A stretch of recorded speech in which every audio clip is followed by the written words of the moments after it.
It's that time again. It's very early Saturday morning actually.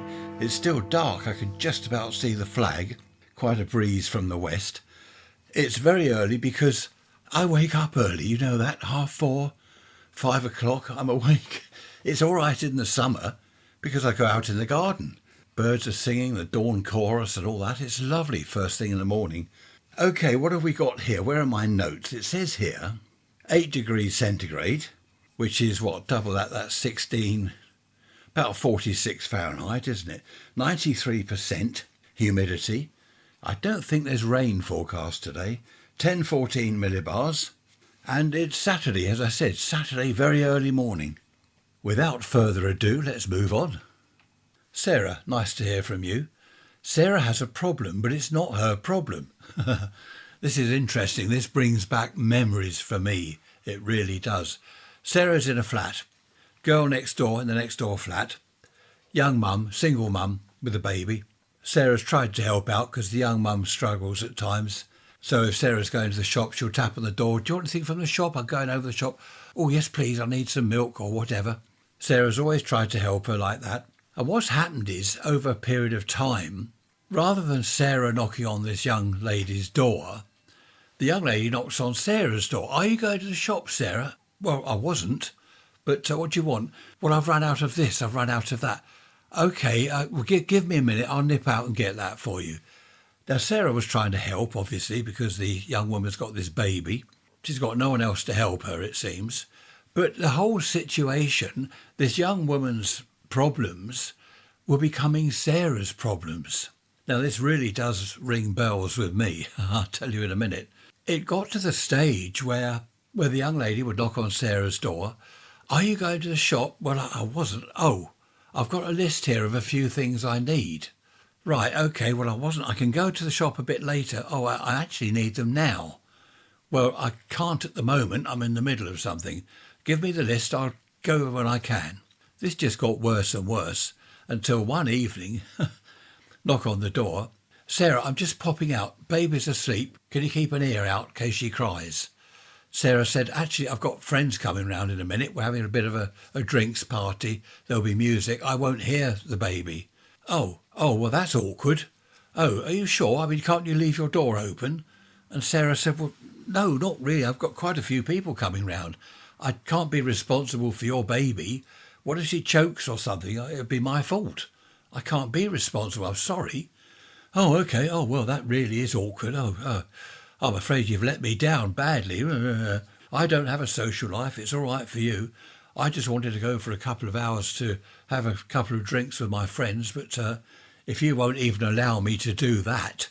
It all turned round like that, which was a shame. In the end, the young lady didn't speak to Sarah anymore, just blanked her. They'd pass each other in the hallway. She just blanked her. After all Sarah had done to try and help. She heads her email at the top. She's put the title, I don't want other people's problems to become mine. Now that is exactly what happened to me.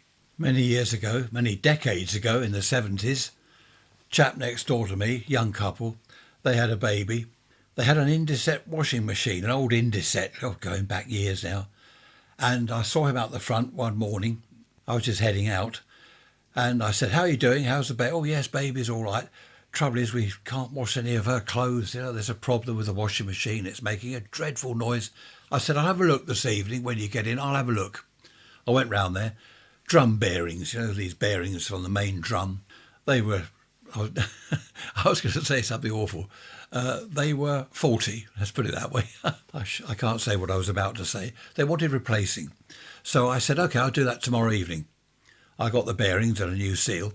Took the drum out of the machine. The shaft that the bearings go on, that had it. That had all been graunched. So I said, you're going to need a new, I think they call it a spider. I can't remember going back years. A new spider, new shaft. I said, I'll get that tomorrow, then I'll come round tomorrow evening. So I did all that the following evening. I'm round there another evening. Took me a long time to do it. There were various other problems. I got the machine all back together. The pump leaked.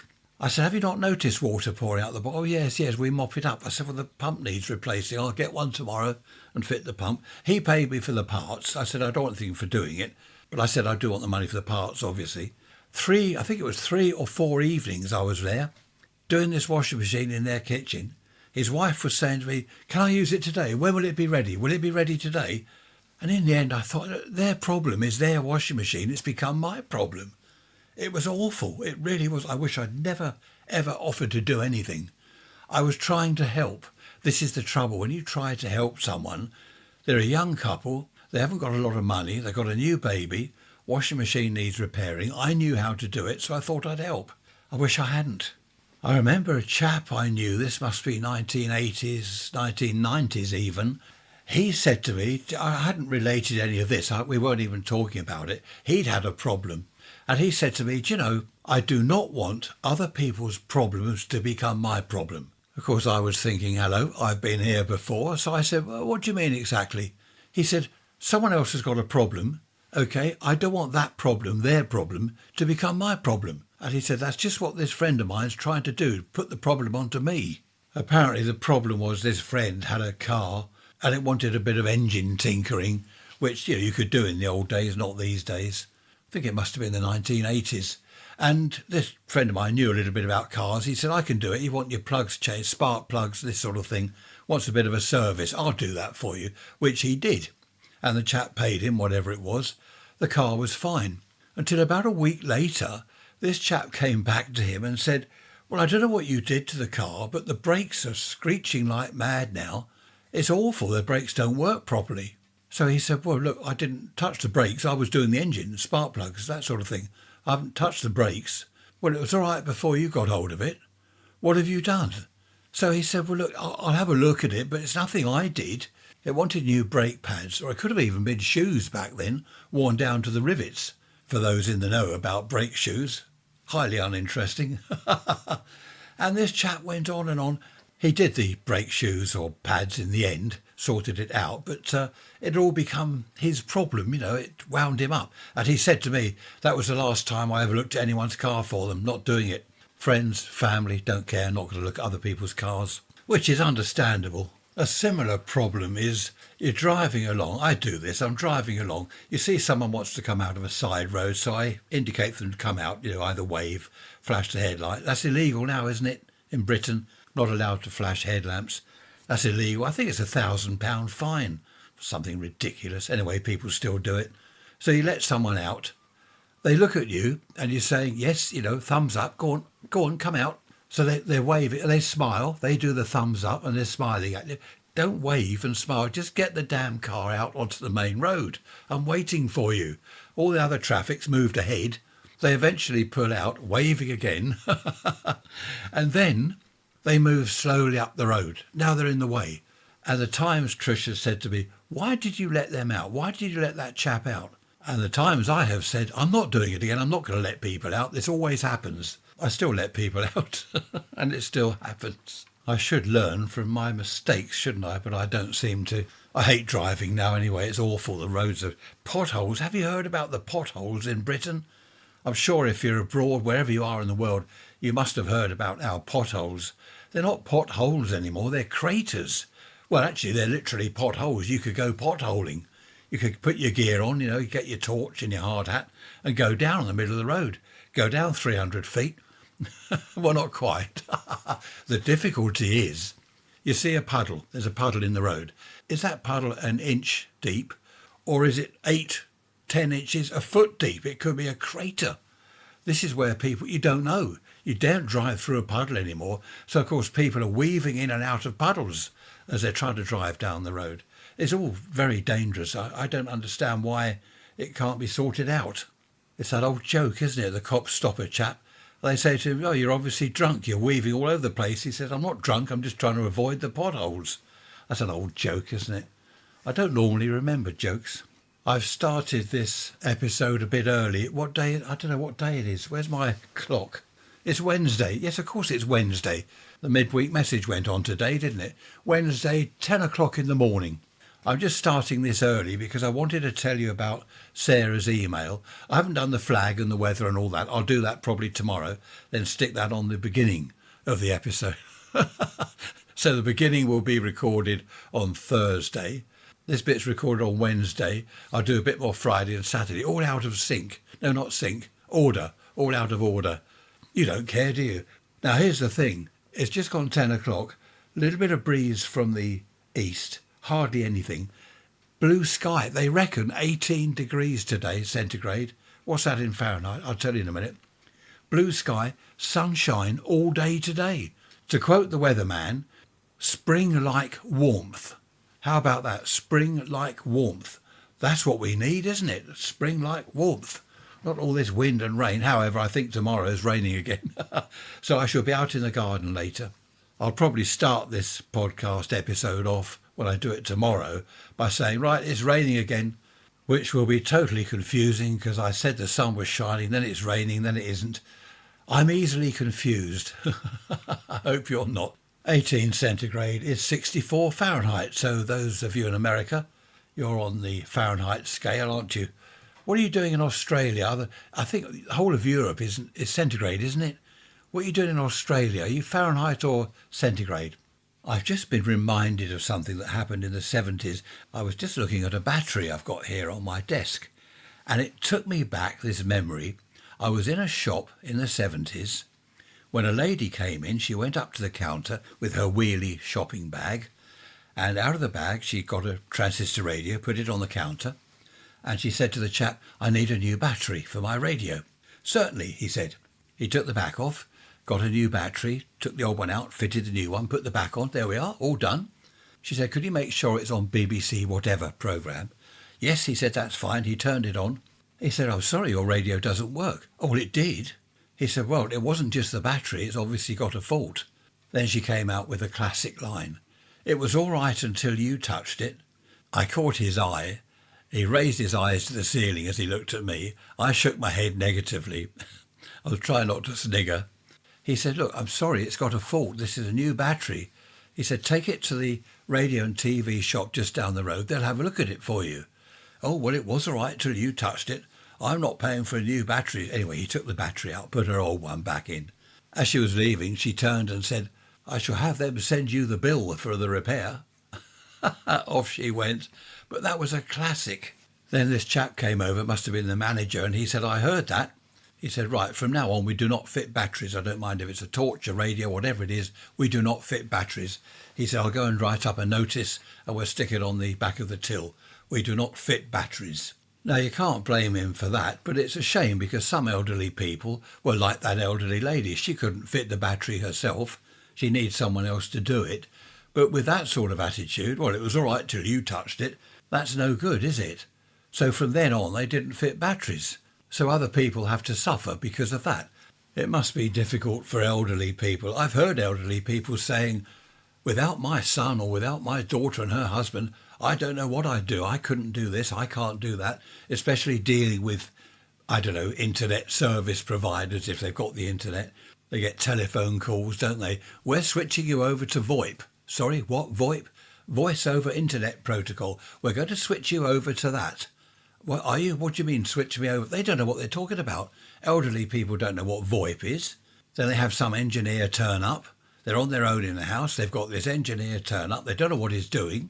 If they've got no one, no sons, daughters, relations or anyone, what do they do?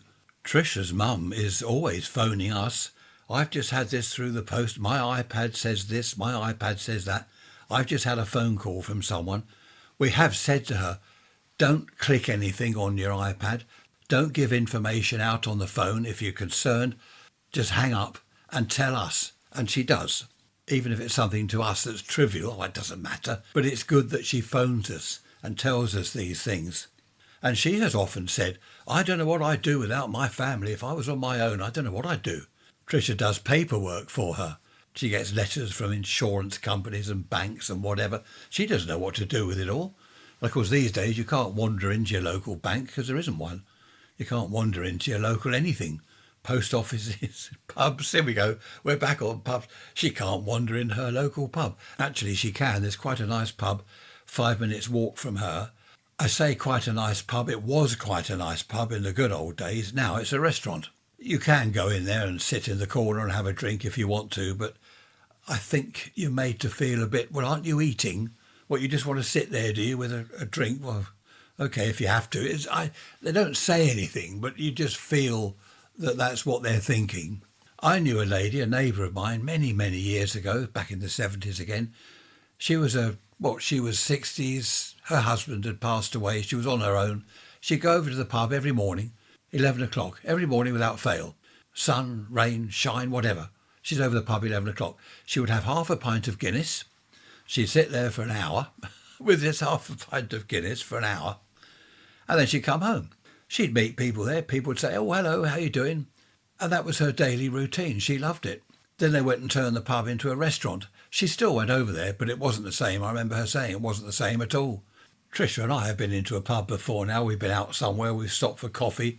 We need the toilet. There are no toilets anywhere, of course. So you go into a pub, have a cup of coffee, use their toilet.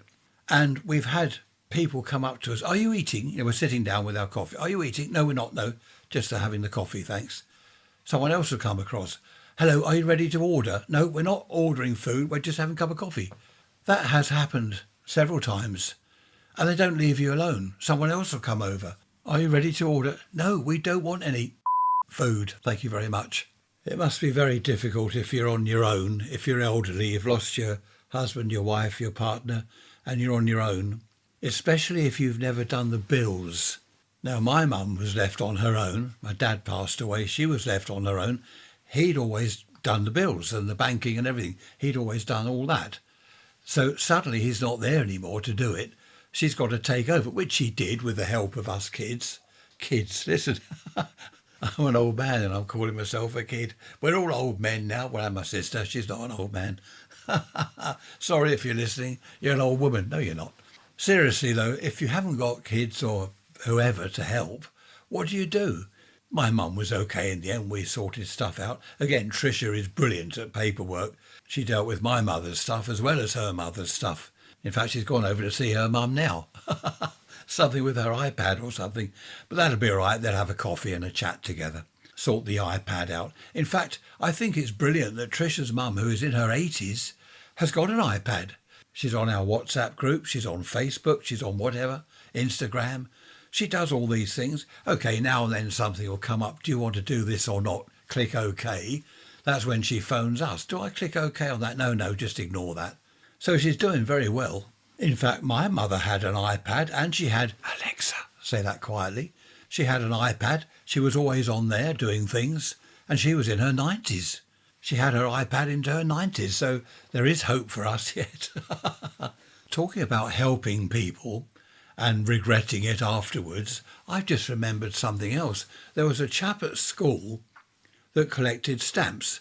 Now, he had a friend who wasn't a stamp collector, but he was interested, mildly interested. And this friend went round to this chap's house one evening to go through these stamps. He was helping him sort them out. I don't know what they were doing. I know nothing about stamps. So this chap had gone round to help out, was accused of stealing a valuable stamp. Now, when I say valuable, I don't know what. I'm not talking millions, It wasn't a penny black. A valuable stamp was probably 10 quid back then, which was quite a lot of money back in the 60s it would be. 10 quid was quite a lot of money. Now, he hadn't stolen it. He knew nothing about stamps. He didn't know which ones were valuable and which were rubbish. But this other kid's dad said, well, you must have taken it. There's no one else here and it's missing. I remember him saying to me at school, I wish I'd never gone round there. Wish I'd never offered to help. There was quite a lot of hoo-ha going on about this, parents involved. What's hoo-ha mean? Oh, just sort of trouble, I suppose. Trouble and strife, wife. No, mustn't say that.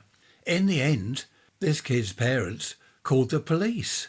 And the cops went round to this chap's house, the chap that was helping out, and they're looking in his bedroom. He hadn't stolen it. Bit of a long story, cut it short. The stamp turned up in the end. It was in the back of another stamp album. This other kid had put it in there. It wasn't the chap that had gone round to help at all. Of course, all this story got round the school and the stamp collector kid, no one liked him anymore. His dad called the police and it was just awful. I've just thought of something else.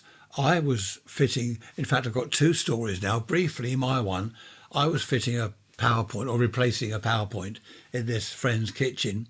Him and his wife, they wanted a PowerPoint replacing. Only 2 screws, it comes off the wall. Wiring, put the new one back on, that's it, it's done. 5-10 minute job, which I did that. Then they came into the kitchen. I said, there you go, all done. She said, right, what do we owe you? I forget the amount, I said, just pay for the socket or something. Then she said, oh, where's that £20 note that was here? I said, I don't know, where? What £20 note? She said, I put £20 out to give to you for doing the socket.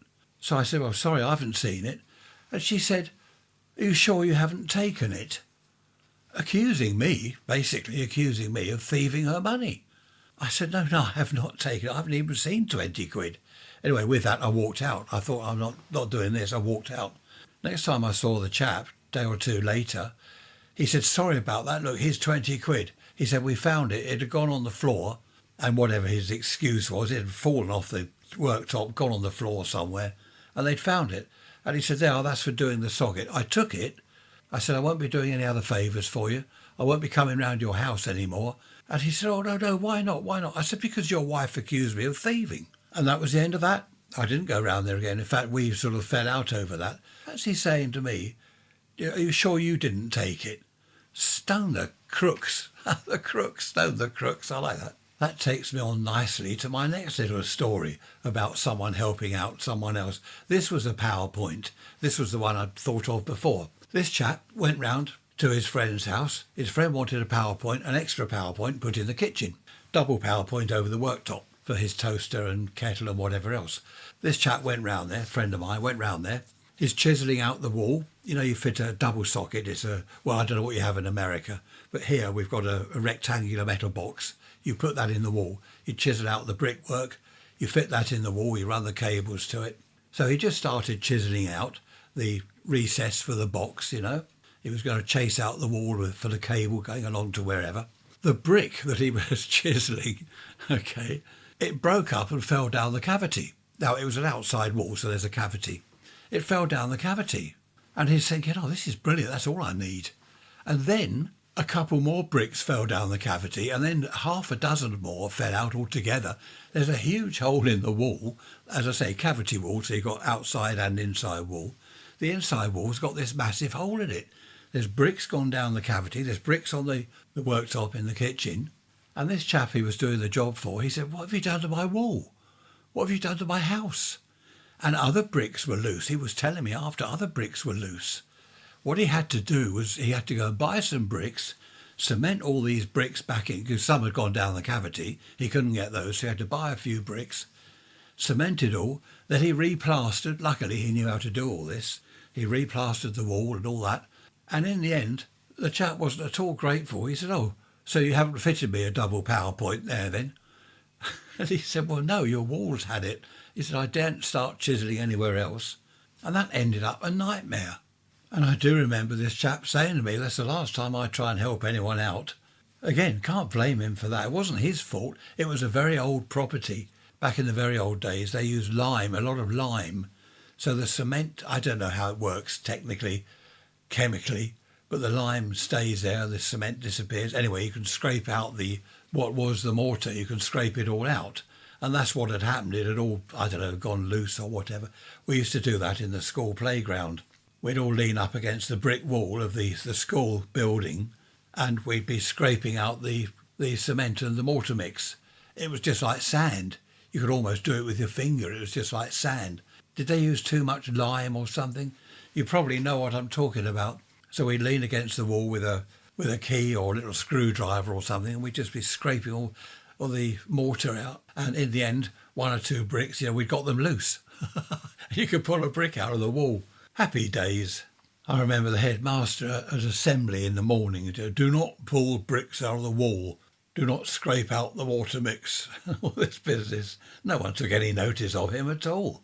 He was the one that would stand up in assembly on the stage first thing in the morning, and he'd say, boys, do not hang around the girls' school. It was up the road. Do not hang around the girls' school. Get on your way. Don't hang around there with your bicycles. Funnily enough, Trish and I came that way the other day, and I said, you see this crossroads here? She said, yeah. I said, you know what's just over there? She said, the school. I said, yeah, what was it back in my day?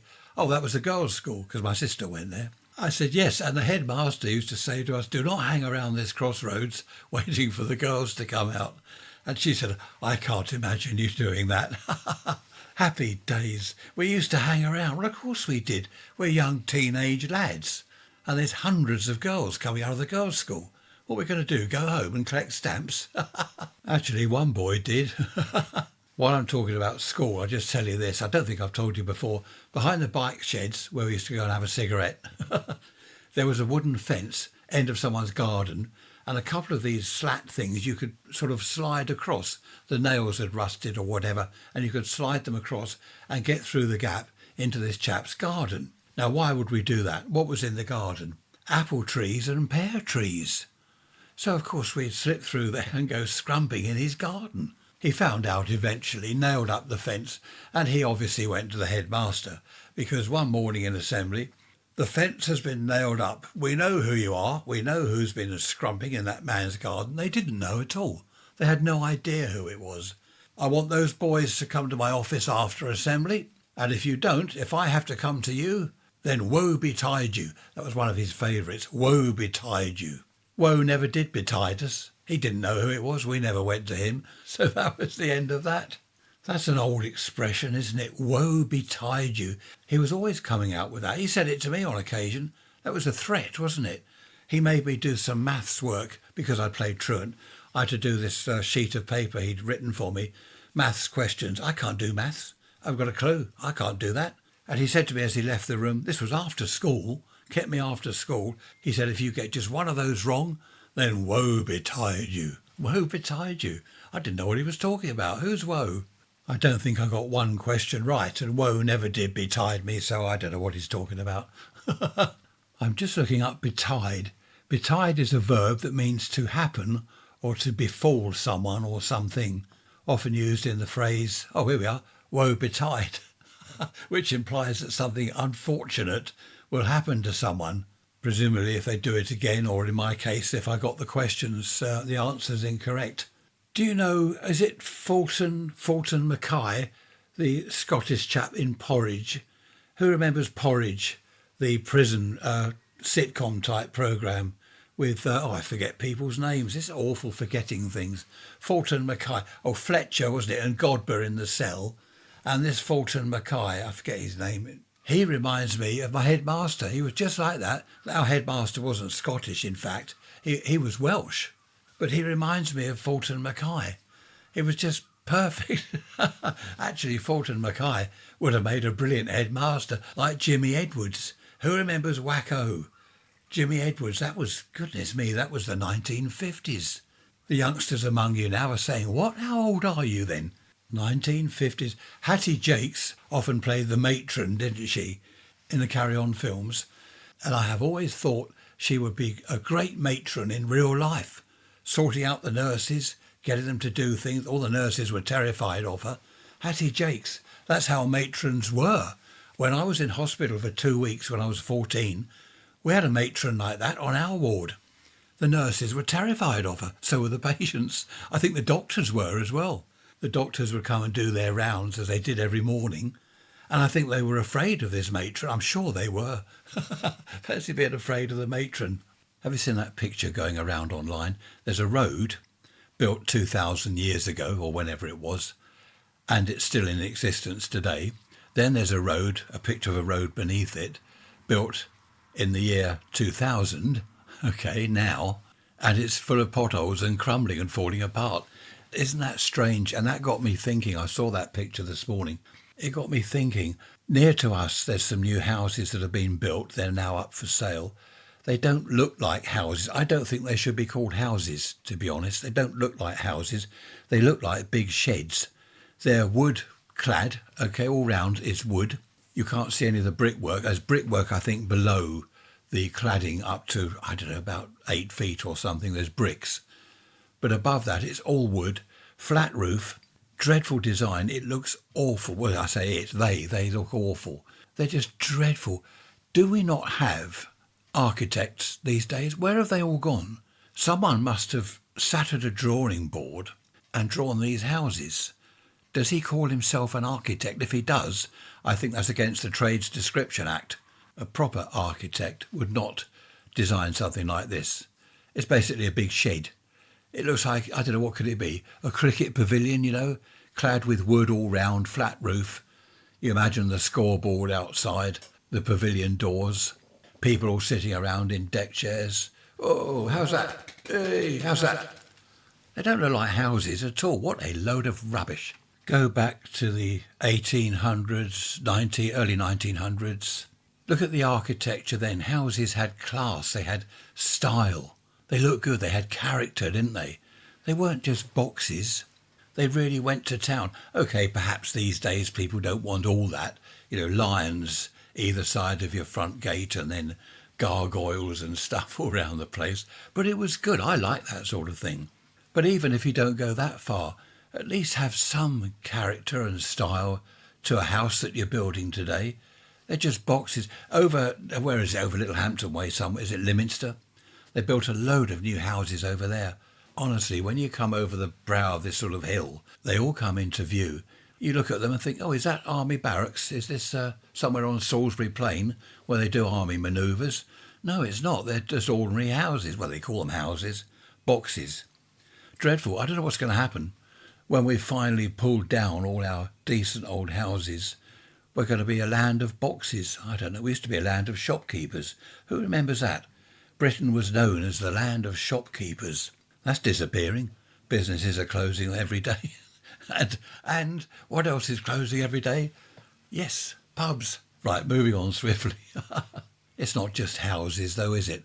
As I've banged on about this many times over the years, it's cars.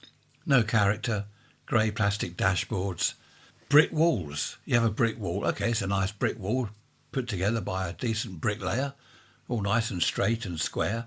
In the old days, they had the flint. Do you remember that? Flint brick walls.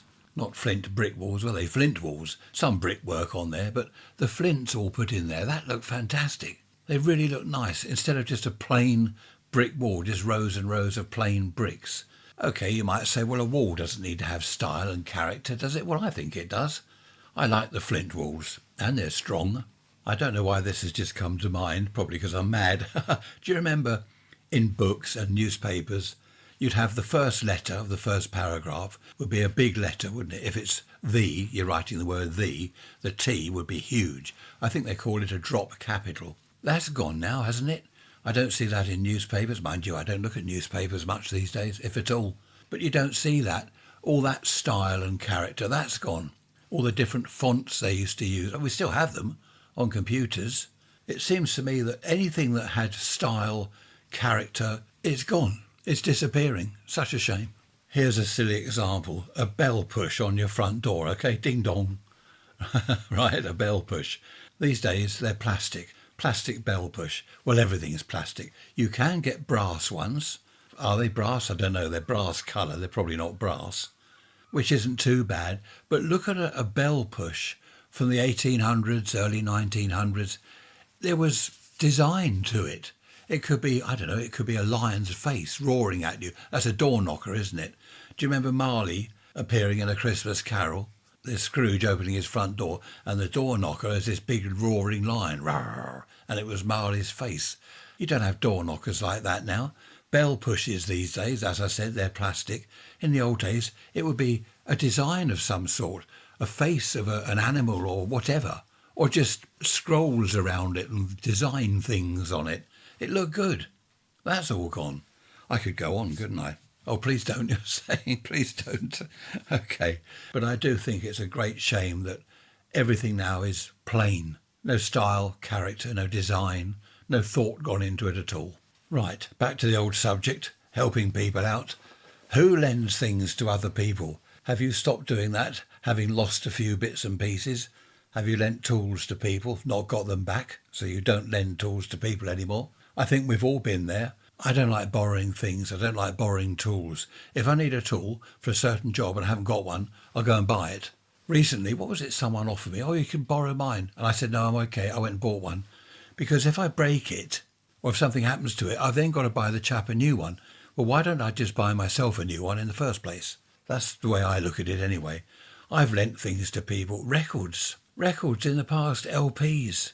I had a new LP, a Hendrix LP. I lent that to someone, never saw it again. That was the end of that. That was Hendrix. What was it? Oh, no, it wasn't. Yeah, Hendrix, Band of Gypsies, Machine Gun. Oh, amazing. I won't go into that. But I lent it to this friend, or so-called friend, never got it back. I said to him a few times, that record, oh, yeah, I'll drop that round, never did. I must have lost a lot of records. I was slow to learn in the old days. Do not lend anything to anyone. It's just not worth it. As I said recently, do you remember my brother lent his transistor radio to a chap? Melted in the back of his car, midsummer. This transistor radio melted because it was plastic rubbish. More plastic. And it took him months to get it back. And when he did, he said, oh, well, it's scrap. The chap didn't offer to compensate him or get him another radio or anything. He just, oh, well, sorry, it was in the sun, the back of the car. As if, well, it wasn't my fault. It wasn't me.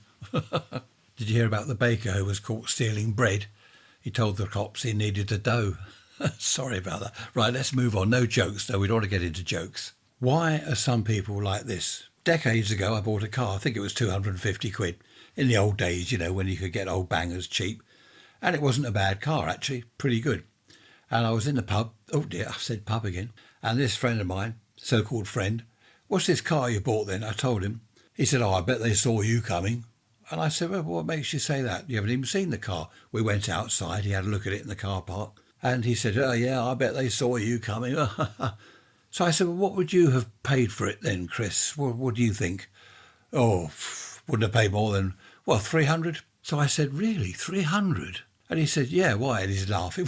What did you pay, 3.5, 400? I said, no, seriously, you reckon 300 quid? And he said, yeah, go on, what did you pay? I said, well, you made my day. I paid 200. No, I lied. I paid 250. His face, it all backfired. That shut him up. So, well, I suppose it's worth that. Well, he didn't like it. Why are people like that? If I had a friend, which I have had in the past, a friend or two. No, seriously, if I'd had a friend that said, just bought another car, I'd have a look at it. And if I thought, oh dear, that's rubbish, that's a bit of a rust bucket, I wouldn't say that. I'd say, well, that's all right, isn't it? And he might say, yes, needs a bit of work. Yeah, okay, needs a bit of work. But I don't know, I wouldn't put him down. I wouldn't laugh. Well, I bet they saw you coming. Why are people like that? Some people they're not nice, are they? They're not nice people. Our first house, I was painting it one summer. I was putting on this undercoat. I forget what colour it was. And this neighbour called out to this other neighbour and he said, well, what do you think of Ray's paint job then? And this other chap said, well, I'm not keen. And I thought, you don't I wouldn't do that. My neighbour's painting his house. I say to another neighbour, what do you think of Fred's paint job then? Oh, I'm not keen. I mean, that's just rude, isn't it? Mind you, he was a rude, ignorant, I'll have to get the beeper out again in a minute at this rate. He was a rude, ignorant, horrible little... Moving on again. In fact, I've just remembered he was the neighbour. I had a Mini, okay? We had a Mini. You remember the little BMC Minis? Horrible little things, really, especially for a tall, lanky person like me. Barely get in the damn thing. Anyway, we had this little Mini. He had a Ford Cortina, quite a big job. I just got back from somewhere. He was out of the front of the house there in the road, and he said to me, I don't know how you can go around in that Mini. He said, I'm a big car man. I thought, oh, I knew you're a big something. It was the way he said it, oh, I'm a big car man. And he had this Cortina, whatever it was, which was nice. Yes, I did agree. I would rather have that than the Mini. But there we are, we had the Mini. Do you know what he did within a few months? He bought a Hillman Imp, a dreadful little thing. Horrible. I had a Hillman Imp. Damn thing stopped. Every road junction I pull up there, the engine stopped. You have to start it again. Every time you stop the car, don't know why, the engine stopped. Anyway, he had one of these, and the irony is, just before he bought it, I bought a Ford Cortina. So I said to him out the front one morning, he was going off to work. I said, oh, new car, George, that's it, a new car, George, as I opened the door to my Cortina. And I said, actually, I'm a big car man. And he looked at me, he did grin, he knew what I meant, exactly what he had said. And the roles of the situation had reversed. I got into my Cortina and drove off in my big car. There was another neighbour over the road. What was his name? Something, I can't remember his name. I ended up with a brand new car, straight out of the showroom, brand new car. Just before we moved, this was, to a better area where there weren't idiots. Well, there were one or two. That's in the village. So I'm looking at my new car, just bought it home. He came over to me, oh, a new car? I said, yeah, quite pleased with that. Never had a new car before. He said, you see my car, which was a Cortina, but the gear, what was it? A gear the posh Cortina, whatever it was. He said, my car's worth more than this, and mine's second hand. And I said, oh, right. He said, it is. He said, to buy a second-hand car like mine, it costs more than your new car.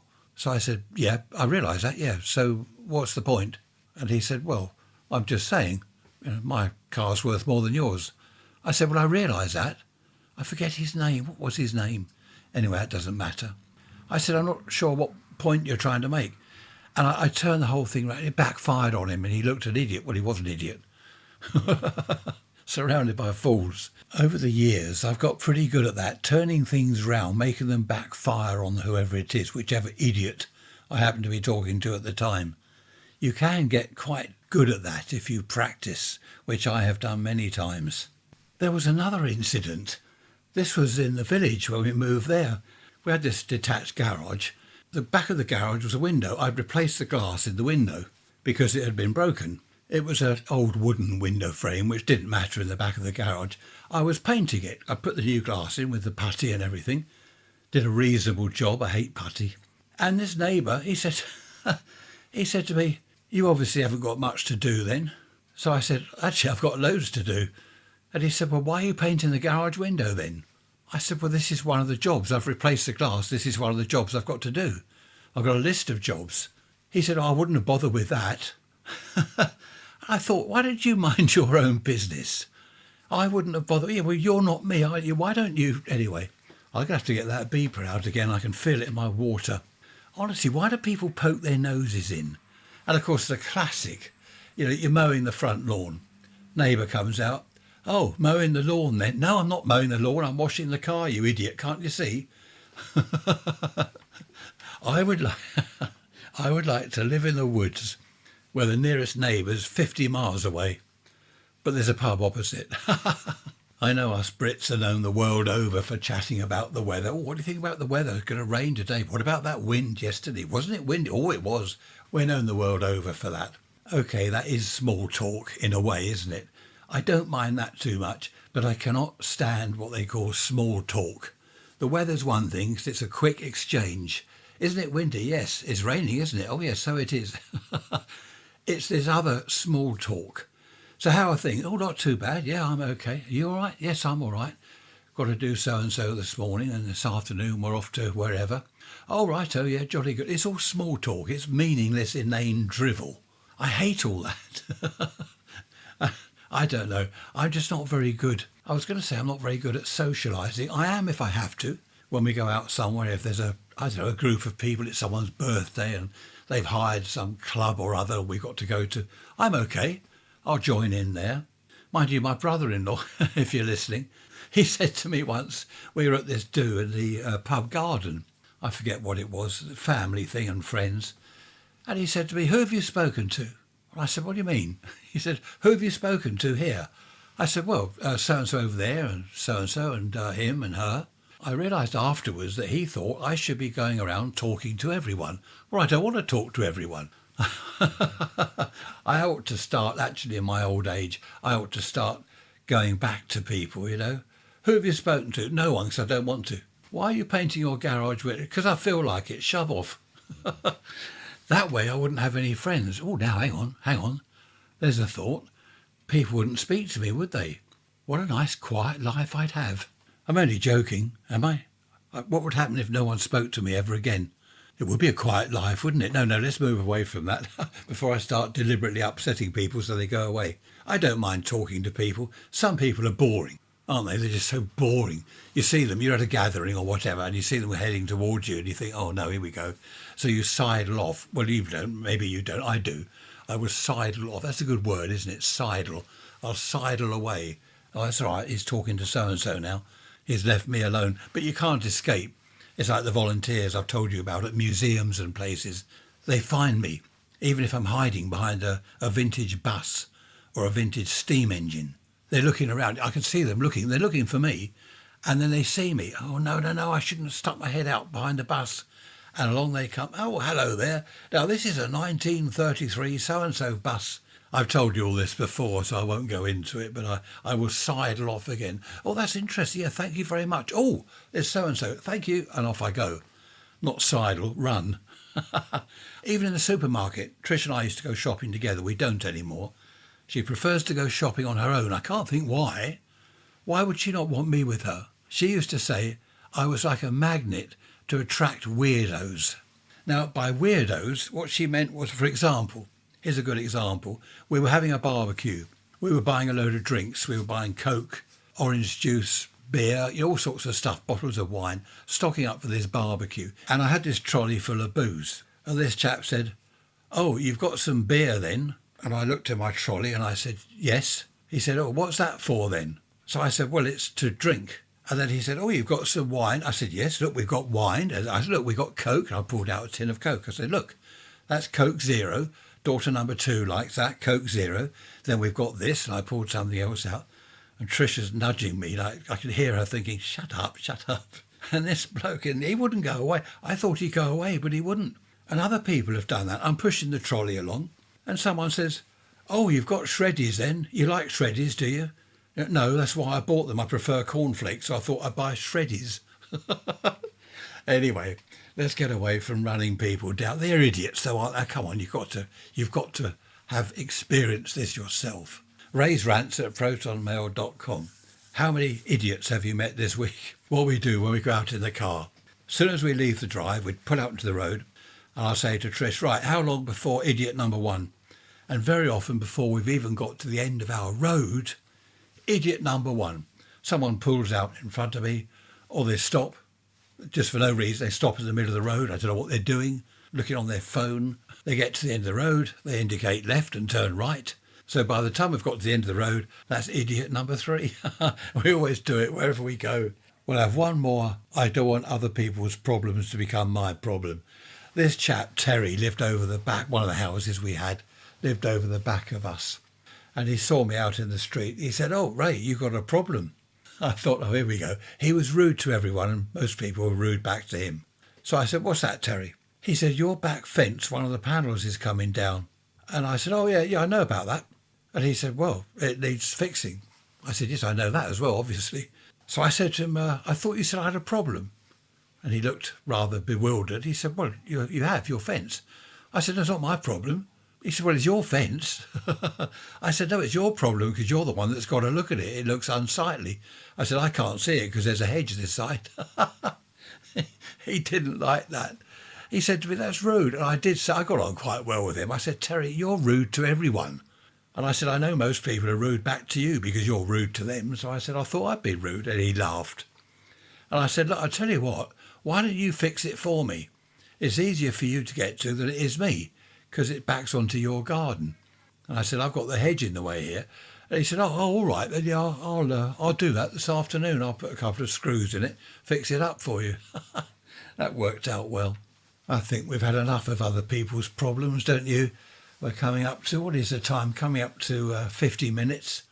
It's raining now. Isn't it marvellous? They said sunny again today. Now it's raining. Nothing much going on out there. Did you see my little video?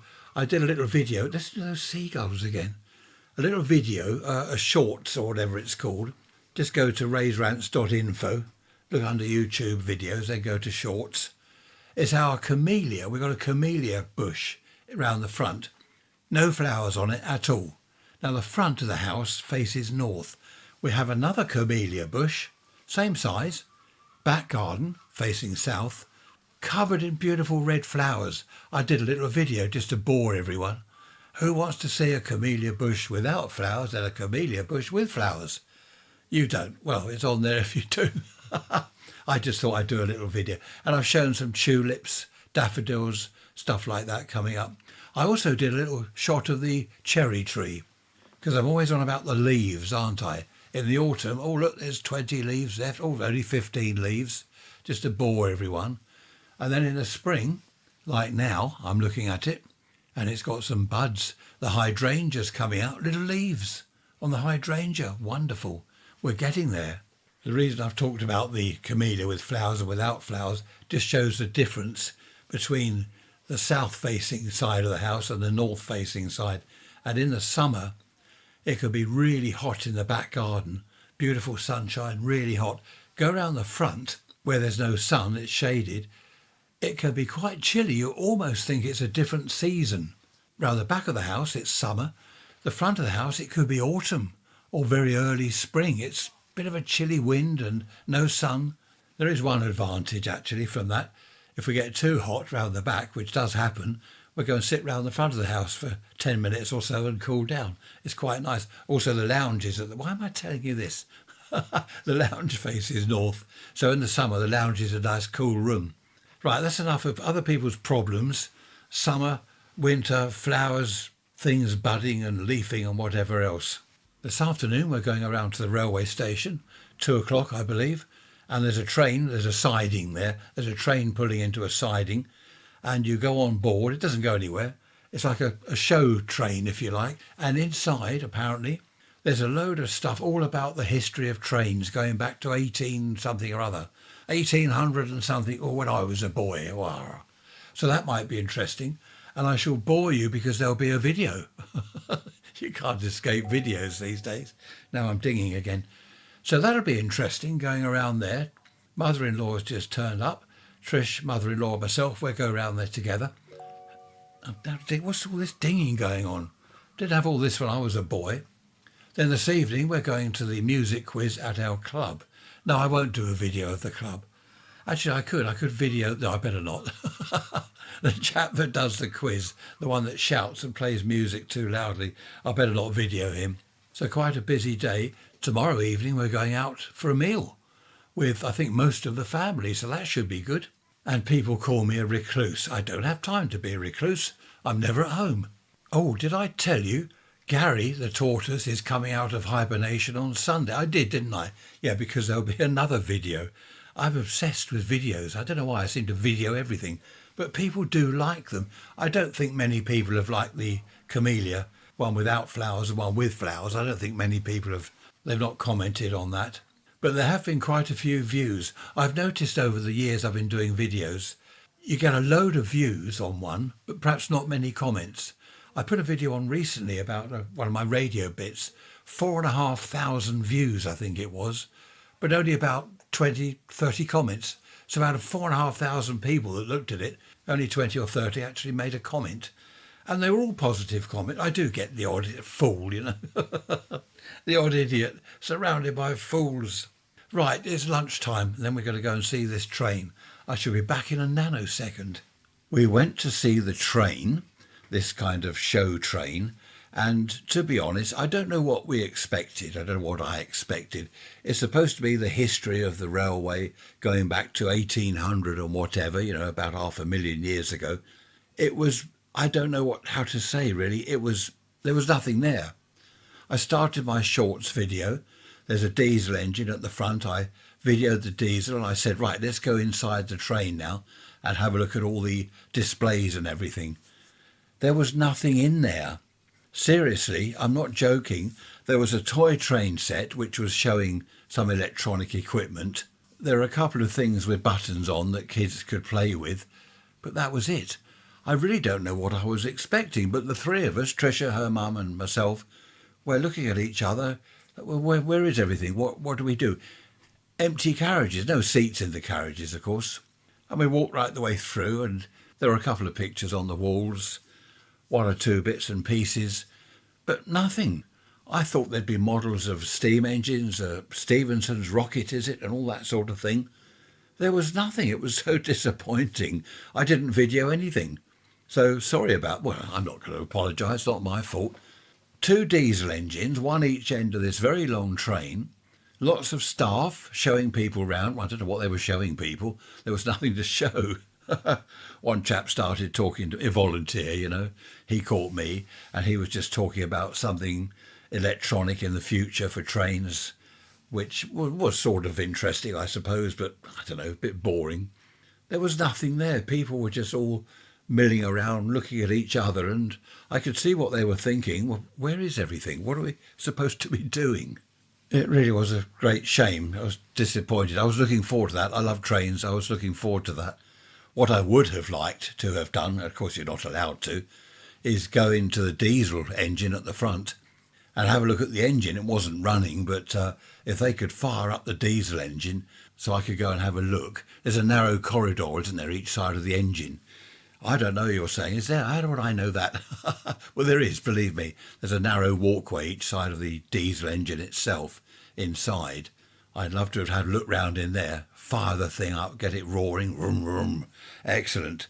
So there we are, that's the end of that. But we did have some luck. We went to the music quiz. Trisha won a bingo round, the music bingo, you know, where you fill in your card. They play a record and it's whatever, Please Please Me, the Beatles. If that's on your card, you cross it off. Trisha won one bingo round, her sister won a bingo round, and all of us collectively, well, apart from me, because I'm no good, I can't answer music questions, we won the main quiz. So we actually won in cash, in the end, £51, which was excellent. So we put that in the kitty. I think we already had £30 in the kitty. Trisha deals with that. So we've got a good supply now for future music quizzes. Just a change of subject, just to end up on. There's a balloon. Hang on, there's a balloon in our cherry tree. A pink balloon. Yes, someone's probably having a birthday party and it's escaped. Just change of subject. Going back to 1976, Trisha worked at a certain place. She worked in the office, doing the accounts and the wages, stuff like that. And she took home £40 a week. Okay? In 1976, I worked in marine electronics, radar, sonar, ship-to-shore radio, echo sounders, all this stuff. I took home £30 a week. She was on £10 a week more than me. There is no money in electronics. I mentioned this earlier, didn't I? I can't remember. I should either have gone into the GPO, the post office, on the telephone side, which was probably no better paid, but maybe more interesting. I don't know. But the thing I really should have done is what a friend of mine did back then, way back then, decades ago. He went to work for Beecham's. Now, you know Beecham's Powders. Do you know that abroad? It's not Beecham's anymore. It's, oh dear, what is it? GlaxoSmithKline or something. It's a chemical company. They make, I don't know, they make headache pills and whatever. They make pharmaceutical drugs or whatever they do. Beecham's, back in the old days, was well known to pay very well. This friend of mine, I forget what money he was on, but a lot more than the rest of us who were mending televisions and doing whatever, mucking about on people's boats with radar sets and things. He was on far more money. And I wonder, whether I should have done something like that. It's not interesting. I don't think that would have been interesting.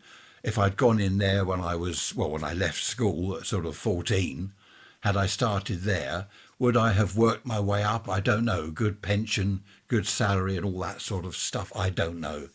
Back then, I don't know. I was pursuing, I suppose, my hobby, which was electronics. And it didn't take more than a few years for me to realise there's no money in this.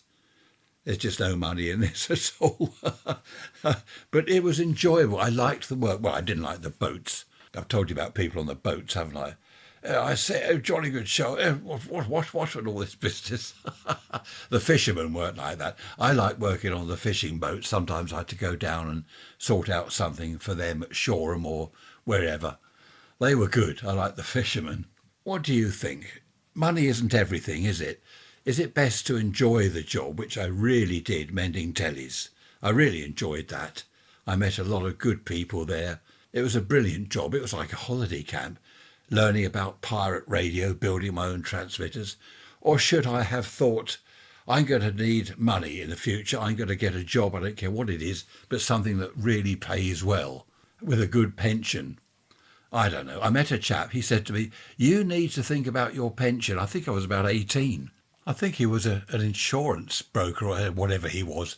And I said, pension? That's about 100 years away. I'm 18, I don't want to worry about that.